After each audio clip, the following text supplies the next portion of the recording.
مجھے یہ کہنے دیجئے، بڑے ادب و احترام کے ساتھ کہنا چاہتا ہوں، ہمارے پرائم منسٹر صاحب بھی، ہمارے آرمی چیف، جمہوریت اپنا مقدمہ ہار چکی ہے، پارلیمان اپنا مقدمہ ہار چکے ہے۔ جب آپ الیکشن میں دھاندلیاں کریں گے، اسٹیبلشمنٹ دھاندلیاں کریں گی، جعلی پارلیمنٹ وجود میں آئے گی، تو پھر یہی اثر ہوگا کہ عوام آپ پہ اعتماد نہیں کرے۔ ہم کہاں کھڑے ہیں؟ ریاست نے ہمیں کہاں کھڑا کر دیا ہے؟ کیا ہم ایک شہری کی حیثیت سے ریاست پر کوئی حق نہیں رکھتے؟ اس حوالے سے اگر حقیقت میں بات کی جائے، ہمارے پرائم منسٹر کامیاب ہو کر واپس نہیں آئے۔ السلام علیکم۔ آج مولانا فضل الرحمان نے تاریخ رقم کر دی۔ آرمی چیف صاحب، ان چوروں کو ہم پر مسلط کس نے کیا؟ اگر عمران خان کو رہا نہ کیا تو بہت دیر ہو جائے گی۔ شہباز شریف صاحب، رکھو سر پہ قرآن اور کہو کہ تم نے دھاندلی نہیں کی۔ عمران خان کی مخصوص نشستوں پر بیٹھ کر حکومت کرنے والوں، شرم سے ڈوب مرو۔ فرعون بھی اپنے آپ کو طاقتور سمجھتا تھا، مگر آج فرعون غرق ہو گیا۔ منی لانڈرنگ کرنے والوں کو فارم 47 کس نے دیا؟ تمام اداروں کو کٹہرے میں لاؤں گا۔ ناظرین، آئیے پہلے یہ زبردست اور سنسنی خیز ویڈیو دیکھتے ہیں، پھر اس پر بات کریں گے۔ چینل کو سبسکرائب لازمی کر لیں اور بیل آئیکن کو بھی پریس کر لیں۔ آپ کی محبت کا شکر گزار آتی ہے اور پارلیمنٹ اس کو کہتا ہے تم 100 سال سے ہمارے اوپر حاکم رہے ہو، تم نے ہماری سرزمین پر قبضہ کیا تھا، پہلے اپولوجائز کرو، معافی مانگو، اس کے بعد آپ ایوان میں آ سکتی ہیں۔ اور اسے معافی مانگی، لیکن جب پاکستان آئی اور پاکستان کے پارلیمنٹ میں آنے لگی تو ہمارے اسپیکر صاحب اور چیئرمین سینٹ نے کہا ہم پہلے بھی آپ کے وفادار تھے، ہم آج بھی آپ کے وفادار ہیں۔ یہاں پر آپ نے عزم استحکام کوئی آپریشن کے نام سے کوئی کیا چیز کر دی ہے۔ میں نے کہا ہمیں تو 2010 سے مار کھا رہے ہیں انہی آپریشنوں کے ہاتھ سے۔ دہشت گردی کے خلاف جنگ، دہشت گردی کے خلاف جنگ، کیا دہشت گردی کے خلاف جنگ یہ بین الاقوامی ایجنڈا نہیں ہے؟ اس کے اس پہلو کو ہم کیوں نظر انداز کر رہے ہیں؟ میں خود برطانیہ میں ایک موقع پر یوم پاکستان تھا اور میں میئر کے آفس میں گیا، پاکستانی کمیونٹی وہاں جمع تھی۔ مجھے کہا مولانا صاحب ان بلڈنگوں کو دیکھو، یہ ان کے نہیں ہیں، یہ ہمارے اپنے ہیں، ہمارا مال لا کر چوری کر کے انہوں نے یہ بلڈنگیں بنائی ہیں، یہ ہندوستان کی ہے، یہ بر صغیر کی ہے۔ اس کے باوجود ملکہ برطانیہ انڈیا آتی ہے اور پارلیمنٹ اس کو کہتا ہے تم 100 سال سے ہمارے اوپر حاکم رہے ہو، تم نے ہماری سرزمین پر قبضہ کیا تھا، پہلے اپولوجائز کرو، معافی مانگو، اس کے بعد آپ ایوان میں آ سکتی ہیں۔ اور اسے معافی مانگی، لیکن جب پاکستان آئی اور پاکستان کے پارلیمنٹ میں آنے لگی تو ہمارے اسپیکر صاحب اور چیئرمین سینٹ نے کہا ہم پہلے بھی آپ کے وفادار تھے، ہم آج بھی آپ کے وفادار ہیں۔ اس نظریے کو لوگ ٹیکس دیں گے، اس کو آپ یقین نہیں رہے گے کہ آپ کی ریاست ہے، ٹیکس آپ کی فلاح و بہبود پہ خرچ ہوگا۔ جب میرا پیسہ میری فلاح و بہبود پہ خرچ نہیں ہوگا، مجھے کیا پڑی ہے کہ میں اس قسم کے ٹیکس، آپ کے ظالمانہ ٹیکس ادا کرتا رہوں گا۔ اور اگر ٹیکس ظالمانہ ہے اور آپ مجھے امن بھی نہیں دے پا رہے، اور جب میرا سب کچھ لٹ جاتا ہے پھر آپ کو جاگ آتی ہے۔ جب چین کا ایک مہمان آتا ہے، اہم مہمان، مجھے یہ کہنے دیجئے، بڑے ادب و احترام کے ساتھ کہنا چاہتا ہوں، ہمارے پرائم منسٹر صاحب بھی، ہمارے آرمی چیف بھی چائنا گئے، وہاں انہوں نے بڑی محنت کی، لیکن سفارتی حوالے سے اگر حقیقت میں بات کی جائے، ہمارے پرائم منسٹر کامیاب ہو کر واپس نہیں آئے۔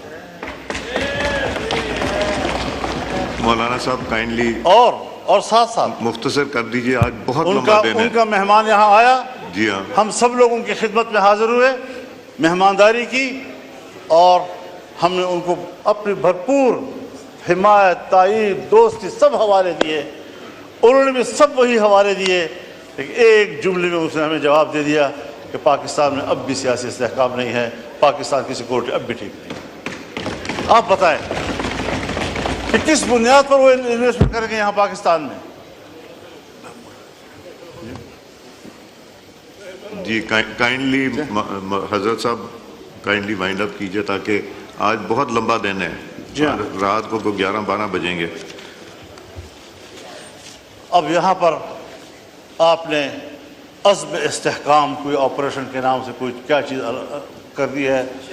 میں نے کہا ہمیں تو 2010 سے مار کھا رہے ہیں انہی آپریشنوں کے ہاتھ سے.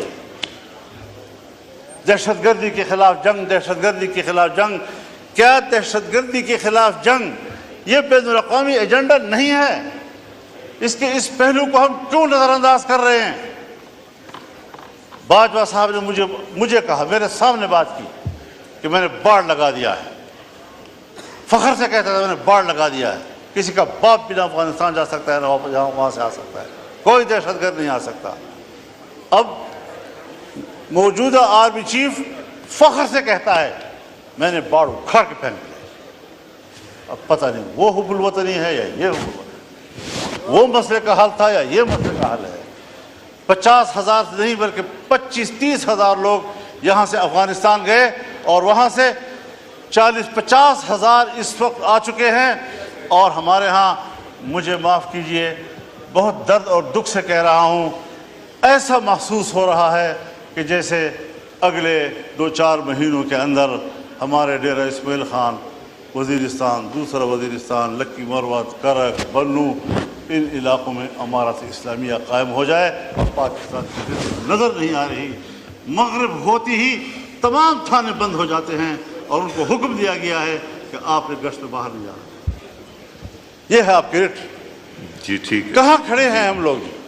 تو فکر مندی کی بات ہے حضرت. جی یہ آپریشن میں نے پہلی بھی عرض کی ہے، آج بھی کہتا ہوں، یہ عزم استحکام نہیں، یہ چین کو جواب دے رہے ہیں کہ جس عزم استحکام کی بات کی تھی آپ نے، اب ہم وہ استحکام لانا چاہتے ہیں. لیکن ہر چند کے ہے نہیں ہے، یہ استحکام عزم نہیں ہے، یہ عزم استحکام کی طرف ہم جا رہے ہیں. ہمیں سوچنا پڑے گا.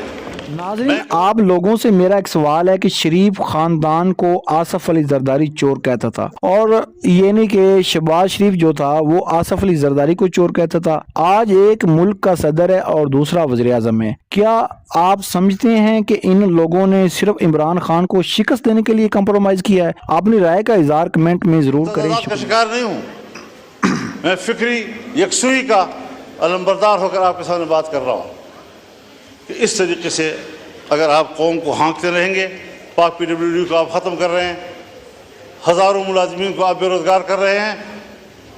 اتنا بڑا محکمہ جو پاکستان سے پہلے کا ہے، ان تمام محکموں کی ماں ہے، آپ نے کس سے مشورہ کیا؟ میں تو یہ دعویٰ بھی کرتا ہوں کہ یہ جو عزم استحکام پالیسی آپ لا رہے ہیں، اسٹیبلشمنٹ کا بھی آپس میں مشورہ نہیں ہے. ان کی بھی کچھ لوگ کچھ کہہ رہے ہیں تو دوسرے لوگ کچھ کہہ رہے ہیں. باہر آپ کچھ بیان دے رہے ہیں، پرائم منسٹر ہاؤس کا بیان کچھ آ رہا ہے اس کے بارے میں. یہ چیزیں سیدھی کرنی ہوں گی، اس پر مشاورت کرنی ہوگی، یکسوئی پیدا کرنی ہوگی. بہت ہم پٹ چکے ہیں. ایک زمانہ تھا میرے گھر کے، میرے گاؤں کے قریب سے بھی یہ نہیں گزرے تھے، آج میرے گلی کی دیوار کے ساتھ گزر رہے ہیں اور وہاں کھڑے ہوتے ہیں. ہم کہاں کھڑے ہیں؟ ریاست نے ہمیں کہاں کھڑا کر دیا ہے؟ کیا ہم ایک شہری کی حیثیت سے ریاست پر کوئی حق نہیں رکھتے؟ تو اس ساری صورتحال میں دیکھیں، آپ کی جمہوریت اپنا مقدمہ ہار چکی ہے، پارلیمان اپنا مقدمہ ہار چکے ہیں. جب آپ الیکشن میں دھاند لیا کریں گے، اسٹیبلشمنٹ دھاند لیا کریں گی، جعلی پارلیمنٹ وجود میں آئے گی، تو پھر یہی اثر ہوگا کہ عوام آپ پہ اعتماد نہیں کرے گی. جی شکریہ مولانا صاحب، مہربانی مائک کھولے. کو بنائیں، جی مشاورت کے عمل کو وسیع کریں. ٹھیک. آپ پر ذمہ داری ہے، آپ کو نہیں لینی چاہیے تھی ذمہ داری. میں نے مشورہ آپ کو دیا تھا کہ یہ پنگا مت لو، لیکن آپ نے پوچھا پنگا کسے کہتے ہیں، تو میں نے کہا وہ پھر لے کر ہی پتہ چلتا ہے اس کو.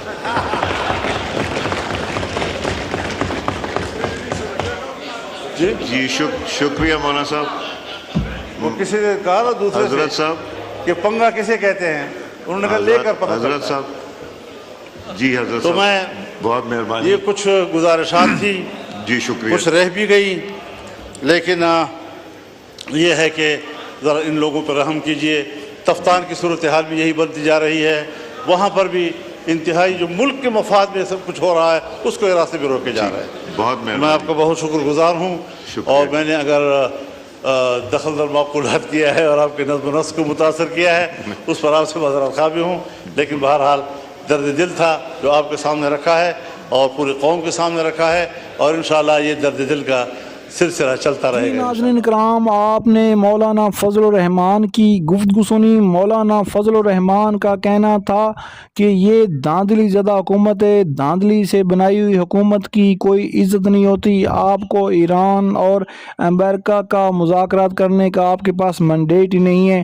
ہاں، پوری دنیا یہ پاکستانی حکومت کی اور فیلڈ ماسٹر کی یعنی کہ تعریف کر لیں، جنرل عاصم منیر کی دنیا تعریف کر رہی ہے۔ یہ بہت پوری دنیا کے لیے امن کا پیغام ہے۔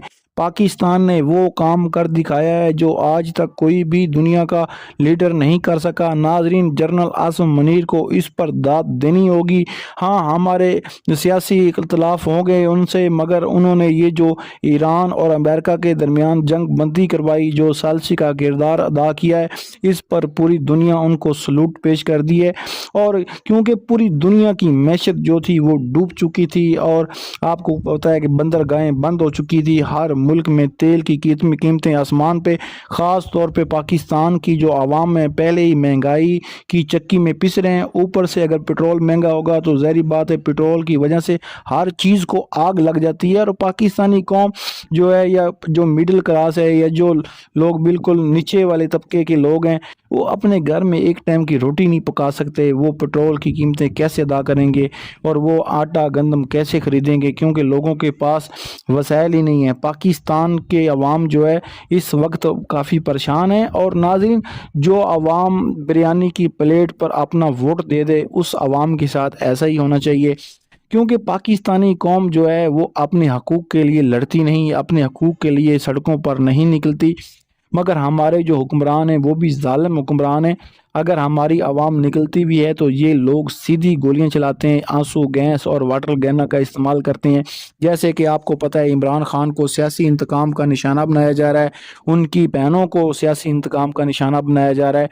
چاہے مریم نواز کے ساتھ برا ہوا، چاہے نواز شریف اور شہباز شریف کے ساتھ برا ہوا، حمزہ شریف کے ساتھ برا ہوا، مگر ناظرین وہ بھی غلط تھا، اور آج بھی جو حکومت کر رہی ہے وہ بھی غلط ہے۔ ناظرین، آپ کو پتہ ہے کہ 8 فروری کو عوام نے ووٹ عمران خان اور پی ٹی آئی کو دیا، مگر حکومت بن گئی شریف خاندان کی۔ جب نواز شریف ملک میں واپس آئے تھے تو وہ اپنی اس حکومت بنانے کے لیے آئے تھے، ملک کے وزیر اعظم بننے کے لیے آئے تھے، مگر آپ کو پتہ ہے کہ اسٹیبلشمنٹ کو قبول ہی نہیں ایسا بندہ جو ان کے آگے کھڑا ہو جائے۔ عمران خان کا قصور یہ تھا کہ اس نے روس سے تیل لینے کی بات کی، اس نے آزاد خارجہ پالیسی کی بات کی۔